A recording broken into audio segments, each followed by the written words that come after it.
Happy Thursday, everybody. I appreciate your patience with today's Sonnet 35 presentation. I had it all made last night, but I wanted to be able to have my video featured, but my hair wasn't done real late, so I figured I'd wait till today. So Sonnet 35 takes place on pages 6 and 7 of your remote learning sonnet packet. It's another one from Spenser, which we're getting familiar with him at this point. We've talked about how, these come from a sonnet sequence known as Amoretti or Little Love Poems based on his courtship to Elizabeth Boyle. And following kind of the idea of a lot of sonnet sequences, they're addressed to this woman who's amazing and unattainable somehow. Spenser is an exception in that he gets to attain the person he loves. You're going to see that's not the case with the Italian sonnets that we're going to take a look at from Sir Philip Sidney and then some of Shakespeare's. All right, introduction to Sonnet 35. So things to know before we read this. In this sonnet, the speaker is going to personify his eyes. His eyes are going to have human-like traits as if they're like separate entities.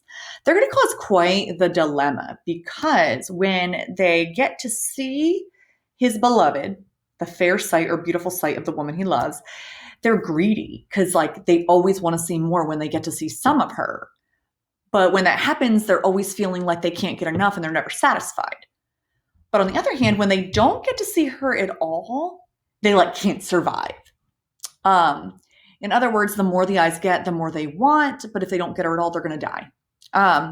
The fair sight or beautiful sight of her, though, ultimately does make him hate the things he used to like to look at anyway. So, because she's all that matters when push comes to shove. So let's take a look at the sonnet. Here it is. Spenser's Sonnet 35. My hungry eyes, through greedy covetise, still to behold the object of their pain, with no contentment can themselves suffice, but having, they pine or yearn, and having not, complain. For lacking it, again, the sight of her, they cannot life sustain, and having it, they gaze on it the more in their amazement, like Narcissus vain, whose eyes him starve, so plenty makes me poor. Yet are mine eyes so filled with the store of that fair sight that nothing else they brook, but loathe the things which they did like before, and can no more endure on them to look. All this world's glory seemeth vain to me, and all their shows but shadows, saving or except she. So the first thing we're going to do is start with the rhyme scheme. Okay, I'm going to make the case, or at least observe, that the first rhyme pattern is, again, it's close enough. So covetise and suffice, you have that same I sound, so I'm going to lump those together. You can see my next set, pain, complain, sustain, and vain. I see more, poor, storm. Before, I'll have the same end rhyme, brook and look, and then me and she. You'll see that this brings us to the traditional Spenserian sonnet form. Okay, and I know that by the rhyme pattern, not necessarily because Spenser's the writer of it, although this works out well, but because of the pattern of the rhyme. So, I see that A, B, A, B, B, C, B, C, C, D, C, D, E, E. And again, the letters just represent the sound. So that gives me 3 quatrains and a couplet. Question 1 just asks you to identify the rhyme scheme and the type of sonnet. We've kind of already done that. And you can just fill that right in. Question 2 says, according to the first 2 lines of the sonnet, who or what or who is it that the speaker longs to behold, to look at, or that the eyes of the speaker want to look at? And so when I take a good look there, I see in line 2, it tells me that my hungry eyes, they covet and want to behold the object of their pain. So whatever he's seeing causes the eyes pain, but you're going to see it's a little bit more complicated than that. Because you might just be like, well, why look at it? Well, because it's his beloved.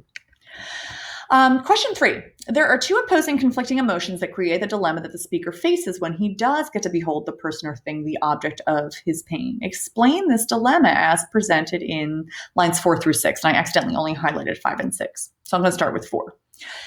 It says, but having, and again, it's talking about the sight of the object of their pain. But having the sight of his beloved, they pine or yearn for more. And having not, they complain. For lacking it, they cannot life sustain.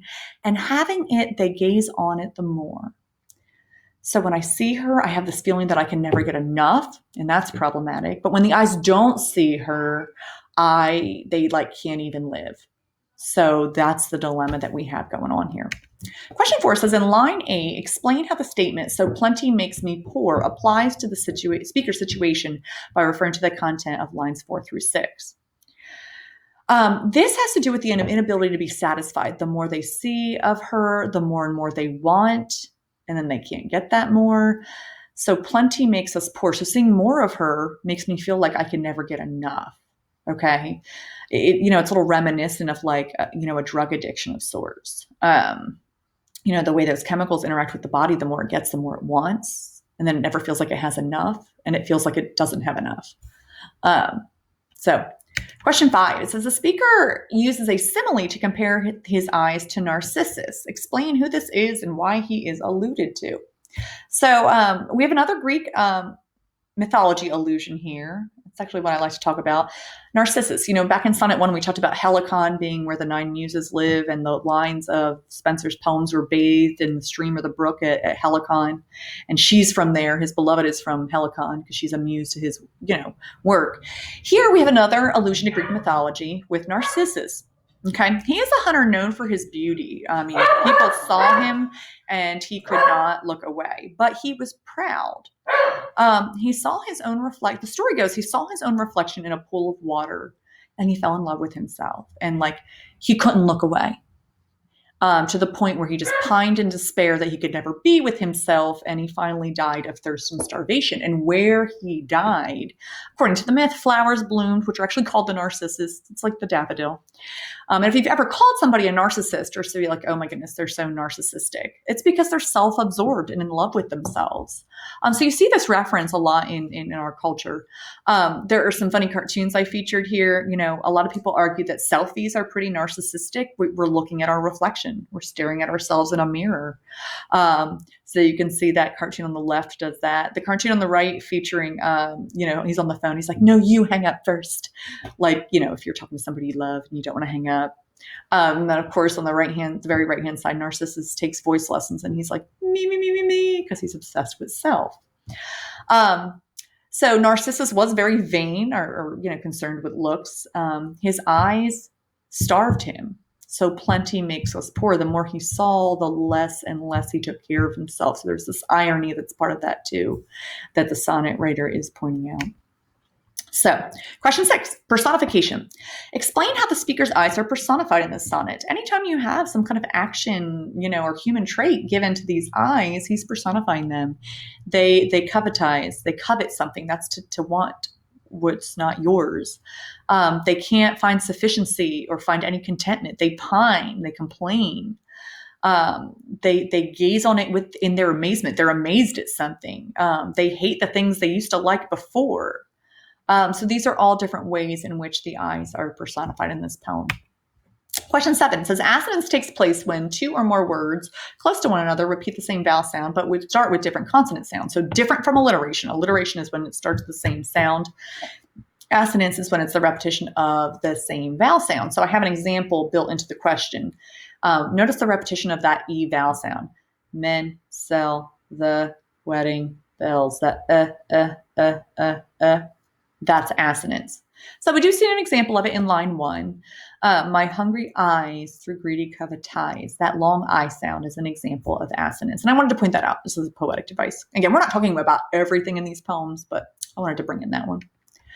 All right, question 8. What ultimately is the final summary that the speaker explains about his life in relation to the object? So let's look at the couplet, because again, the couplet at the bottom often summarizes the main point of the sonnet. It says, all this world's glory seems vain to me. Something's vain. It's like vanity. It's just appearances. It's not deep. And all their shows but shadows saving or except she. Basically, anything beautiful or glorious in this world is nothing but vanity because and it's all shadows, everything it does, except her. Okay? She's all that matters anyway. Okay, question 9. It says, where is the turning point or the volta in this sonnet? Explain how the sonnet changes its course here. Okay, we haven't talked about what a volta is, although I could have talked about it with the other 2 sonnets, but I was waiting to introduce so it wasn't too much at once. Let me tell you about what the volta is in sonnets. Okay, it's some kind of turn. It literally means turn, an abrupt or sudden turn in thoughts or arguments, but it's this moment of dramatic shift in tone or theme in the poem. And it usually, but not always, has some word at the start of it that shows I'm changing direction with my message here.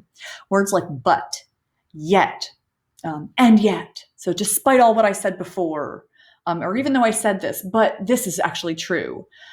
We have that in this poem in a really clear and obvious way. I can see in line 9 a shift here. Okay, the first 8 lines of this poem talk about the dilemma of the eyes. They see her, the object of their pain. He can't get enough. When the eyes don't see her, they can't live. Yet, my eyes are so filled with the store of that fair sight that nothing else they brook. They hate the things or loathe the things that they did like before and can't endure to even look on them anymore. So that's where we see a shift in the message. So even though the sight of his beloved, the object of his eyes' pain, caused all this trouble,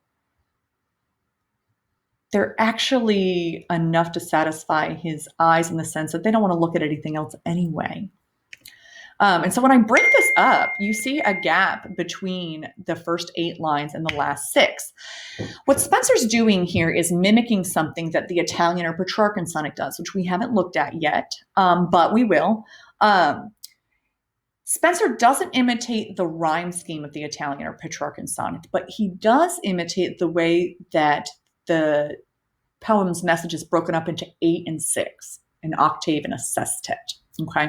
Octave, octagon 8, sestet 6. Okay.